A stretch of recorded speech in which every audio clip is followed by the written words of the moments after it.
Namah Shivaya Satatam Panchakritya Vidhayine Chidananda Ghana Swatma Paramartha Vabhasine Chiti Swatantra Vishwasya Heturiti Abhidhiyate Swatantriya Rupa Gyata Cha Siddhirva Samprayachate Sasvabhitau Switchaya Eva Vishwasyo Nilanaya Cha Nananurupa Vaichitriyat Grahya Grahaka Bhedataha Vishwasya Tasya Vaichitriyam Grahya Bhedena Sansthitam Nana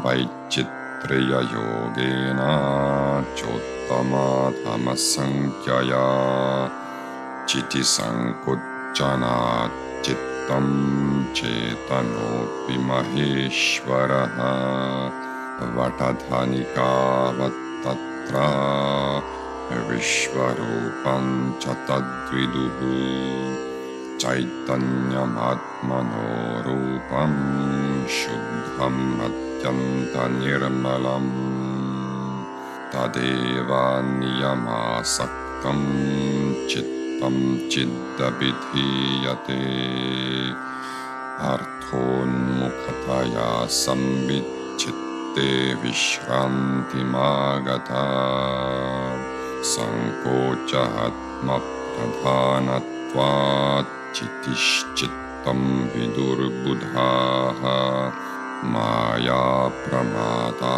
Chidrupastan Mayatvena Dehinam Vartate Vishaya Saktaha Satviveka Vivarjitaha Sadaekah Pratitah Chittam Kala Sattvagunadibihi Sapta Pramatrikatvena Shatrinchattattva Sankhyaya Ekah Sarvagata Shuddhaha Sambodhatma Maheshwaraha Saeva Hanta Parigyanan Muktih Karatale Sthitaha Pramatri Saptakatvena Satrinchattatva Sankhyaya Bhavitaha Samaheshano Moksha Lakshmihi Pravartate Tadbhumikaha Darshanadya Sarva Eva Nasanchayaha Bhumikaha Kritrima Yadvan Nato Grihnati Swechhaya Tadvadeva Chidananda Swechho Chalita Brimhitaha Atma Grihnati Vipula Darshanadya Vibhutayaha Chidananda Samullaso Lasita Atma Virajate Chidvat Swashakti Sankochat Sansare Malinayate Apurnosmiti Vidhair Malaihi Samalini Kritaha Mayarnava Karmakyair Vyapakopi Jagadvibhuhu Vyapi Yadvan Mahadeva Karoti Panchakrityatam Tadvadevayam Atmapi Kurute Shakti Mohitaha Shakto Vikasat Shaktisho Niyate Tattvavadibihi Sankochanaat sankochitaha samsariti abhidhiyate maya rupam hi yat kinchit alokayitumudyata sadhya srishtim vijaniyat anyaha shaktih sthitirmata samharat samhrita devi chidaikye nugraho mataha tadeka sara prathanat chirodhanadhipiyate tham sada sannihita panchavaha vidhih kramat gyatas chintamanirasau agyanat kashtadoshtavad sadvimarshabalena evam nityam yah parishilyate samuktah sarvabandhebhyo nityanandamayo bhavet chidvah nirgrasate soyam suprabuddhosti yasau yada tada sau vimalo gyeyaschidvah nisarvabhakshakaha etadbalena sanyukto yogi nirvana lakshanaha padam prapnoti vimalam sochiranatra sanchayaha chidvah nirbalalabhepi vishwamabhati chinmayam svanandamritakallolam etaducchalitam bahih tadeva shyanatam yatam bhavarupairvibhavyate swatma maheshvaro devaha क्रीडते परमेश्वरः इति यः सततं वेत्ति समुक्तो मोचयति अपि सत्त्वपरातं क्षणेन एव घोरात् संसारबन्धनात्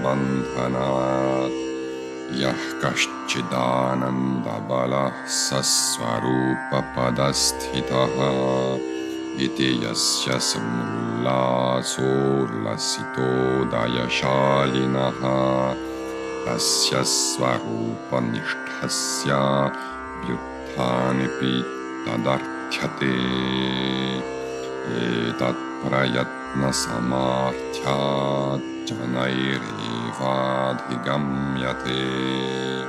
मध्यधामविकासाच्च चिदानन्दात् प्रकाशते तत्प्रकाशात् दिव्यदृष्टिर्ज्ञानरूपा विभाव्यते निर्मला सुप्रभा शुद्धा नित्यानन्दमयी परा निर्देहच्छेदजालापि ज्ञानदृष्टिर्विजृम्भते मध्यधामविकासे तु उपायो बलवत्स्थितिः विकल्पक्षयसङ्कोच विकासाद्यानेकशः अकिञ्चिच्चिन्तनादेव विकल्पानां क्षयो भवेत् चिद्बोधाद्विलसच्छक्ति रक्तासौ भावमण्डले तत्रानुरक्ता दिव्याौघं पश्यते विमलात्मकं शक्तिसङ्कोचमेतद्धि प्रोच्यते ब्रह्मवादिभिः आदियन्तकोटिविश्रामा बिन्दुनादलयास्तथा अशङ्कितभयक्रोधा बीभत्सादिपरिग्रहाः इति एतत् kathitam devi madhyadhama vikasakam tatra shakto dinairevam prapnoti parasampadam yonta samadhi sanskaram brahmate vimalat visham savisarga baladeva vimrishya cha punah punaha vyuddhani piyatastasya swarupam samprakashate yogino bodhanishthasya jnanandarasasya cha tat prakashanandamayi mantraviryopabrihita purnahanta chiti antah samullasabhiyoginaha tatra sau vilasan yogi mantreshvara pade sthitaha tatra shakto vibhu yadvat krirate shakti brimhitaha evam swatantrata tasya vyapakasya jagad vibhoh nanabhedatyushashchitra padasthita syakhandita etadadvayamityoktam jnanamritamανuttamam yat pibecham yate tasya samsara vishamurchanam bodhollasa vidhaneyam shiva prapyai mahatmanam rajaha kshema vidhanasya shastram atyanta nirmalam shastram atyanta nirmalam shastram atyanta nirmalam. Hommage à Shiva, lui qui effectue continuellement les 5 actes, lui qui fait apparaître la vérité ultime, déploiement homogène de félicité et de conscience. La conscience est libre, elle est la cause de l'univers, elle est liberté et subjectivité, elle est l'accomplissement. Elle fait éclore l'univers en son propre fond, par son seul désir, en se différenciant en sujets et objets variés, selon des formes multiples. La diversité de l'univers existe en raison de la différenciation de l'objet, en s'unissant à cette diversité, en haut, en bas, d'innombrables manières. Bien que la conscience soit le Seigneur, elle devient l'âme lorsqu'elle se contracte. Les sages savent que la forme de l'univers existe en elle comme l'arbre dans sa graine. La conscience est notre essence absolument pure et limpide. L'âme, quand elle n'est pas attachée aux limitations, est la conscience. Tournée vers les objets, la conscience vient reposer dans l'âme. Les sages disent que la conscience devient l'âme quand la contraction devient prédominant. Le sujet soumis à l'illusion est l'être incarné. Il reçoit son existence de cette conscience. Il s'attache aux choses, privé du juste discernement. Et cet un apparaît multiple à cause des aspects et des qualités comme la légèreté. Il apparaît comme les 7 sortes de sujets connaissants et comme les 36 catégories. 1. Omniprésent, le Seigneur est pure conscience. Telle est la délivrance évidente par la parfaite connaissance de la subjectivité. Connu comme étant les 7 sujets connaissants et les 36 catégories, le grand Seigneur procure cette fortune qu'est la délivrance. Assurément, les doctrines ne sont que des personnages assumés par lui selon son désir, comme des personnages factices assumés par un homme. De la même manière, le soi immense, qui est félicité et conscience, est nourri et animé par son propre désir. Il assume différents points de vue à cause de sa plénitude.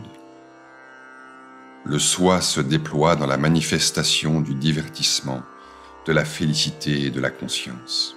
L'âme se souille dans le samsara parce qu'elle est contractée par ses propres puissances. Je suis imparfait.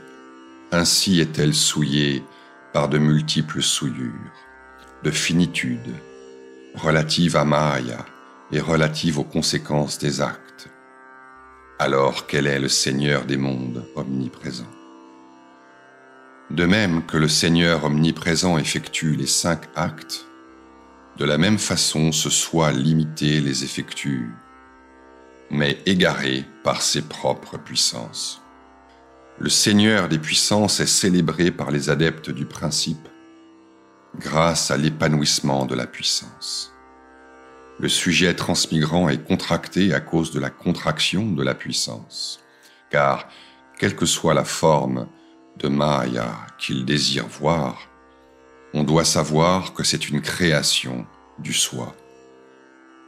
On considère que sa puissance est aussi subsistance. On considère que la déesse ayant résorbé le samsara le reprend dans l'unité de la conscience. L'occultation de cette essence est le voilement. Ainsi, le processus du quintuple flot est toujours proche. Connu, il est comme le joyau qui exauce les désirs. S'il ne l'est pas, il est comme du bois ou de la boue. Qui le cultive continuellement par la force d'une juste prise de conscience est délivré de tous les liens. Il devient félicité éternelle.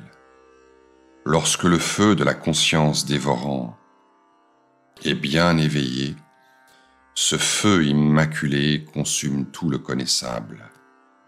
Le yogin, uni à sa force, possède les signes du nirvana. Assurément, il atteint sans délai le domaine immaculé. Bien que le feu de la conscience ait été obtenu, l'univers qui est conscience apparaît néanmoins.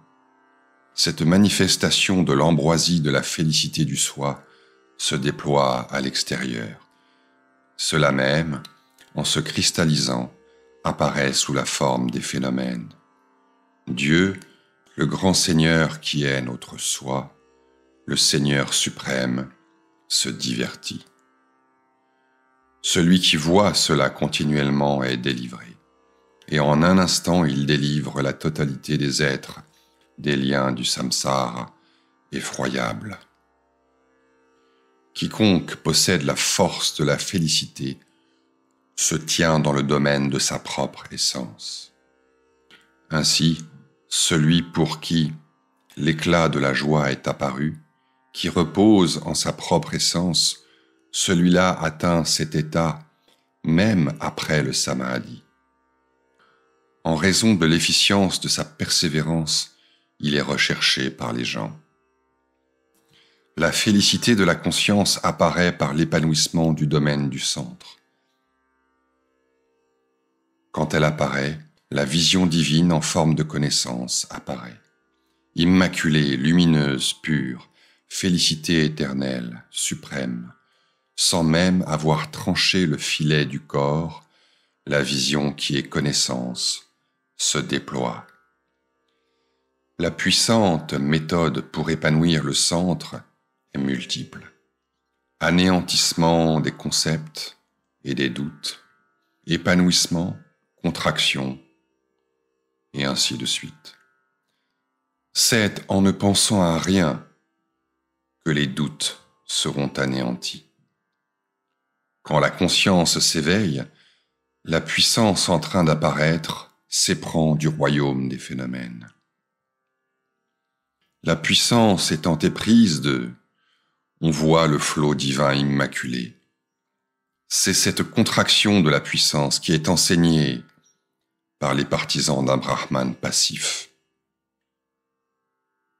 L'absorption dans le nada et le bindu, le repos dans les extrémités initiales et finales, s'emparer du dégoût, de la colère, de la peur, de l'incertitude. Ainsi enseigne-t-on, ô déesse, ce qui fait s'épanouir le centre. Si l'on s'y dévoue, c'est en quelques jours qu'on atteindra le domaine suprême. Qui cultive les impressions du samadhi intérieur, immaculé, prend conscience encore et encore par la seule force de la juste réalisation. Son essence propre apparaîtra entièrement, même après le samadhi. Ce yogin établi dans l'éveil est éternellement heureux. La conscience du yogin se déploie parfaitement. Elle est la parfaite subjectivité, faite de lumière. Elle est la vitalité des mantras. Se divertissant en elle, le yogin se tient dans le domaine des souverains des mantras. S'adonnant à cela, il se divertit comme le Seigneur, nourri par les puissances.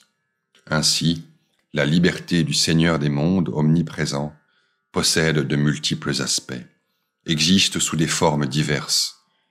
Elle est une souveraineté totale. Il est sans second. Telle est, dit-on, cette suprême ambroisie qu'est la connaissance. Celui qui en boit neutralise ce puissant poison qu'est le samsara. Cette méthode, pour rendre la conscience évidente, vise à faire atteindre Shiva au magnanime. Cet enseignement absolument immaculé, extrait de l'océan de la connaissance parfaite, est l'œuvre de Kshemaraja. Est l'œuvre de Kshemaraja.